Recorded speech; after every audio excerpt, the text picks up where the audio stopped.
State monitoring સેલના માણસો ગઈકાલે જરોદ વિસ્તારમાં હતા તે દરમિયાન તેઓને બાતમી મળી હતી કે મહારાષ્ટ્રમાંથી દારૂ ભરેલી એક સફેદ કલરની અશોક લેલેન્ડ બંધ ગાડીની ટ્રક હાલોલ તરફ જવાની છે।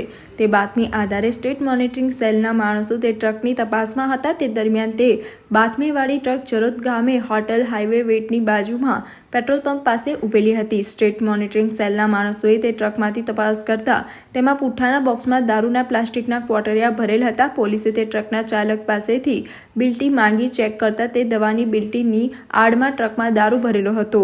એસએમસીએ 78,96,000નો વિદેશી દારૂની 1,627 પેટી અને ટ્રક મળી કુલ 1,08,00,000 ઉપરાંતનો મુદ્દામાલ જપ્ત કરી રેડ દરમિયાન પકડાઈ ગયેલ ડ્રાઈવર નેપાલસિંહ મોહમ્મદસિંહ જાતે સિસોદિયા ગામ સતીશોર પંચાયત તાલુકો આશાપુરા જિલ્લો ડુંગરપુર રાજસ્થાન અને કંડક્ટર ભોપાલસિંહ ઉર્ફે ભૂપેન્દ્રસિંહ જ્ઞાનસિંહ ચૌહાણ ગામ લક્ષ્મીનારાયણ ચોક બોરનવાડા તાલુકો આશાપુર જિલ્લો ડુંગરપુર રાજસ્થાનની ધરપકડ કરી હતી। તેઓની પૂછપરછ કરતા જાણવા મળ્યું હતું કે ટ્રકમાં દારૂનો જથ્થો વિક્રમભાઈ ઉર્ફે જયશ્રીરામ નામનો માણસ ગોવાથી મડગાંવ જીઆઈડીસી વિસ્તારમાંથી ટ્રકમાં વિદેશી દારૂનો જથ્થો ભરાવી આપ્યો હતો। ટ્રકમાં દવાઓની મોટી બિલ્ટી બનાવી દારૂની હેરાફેરી કરી હતી।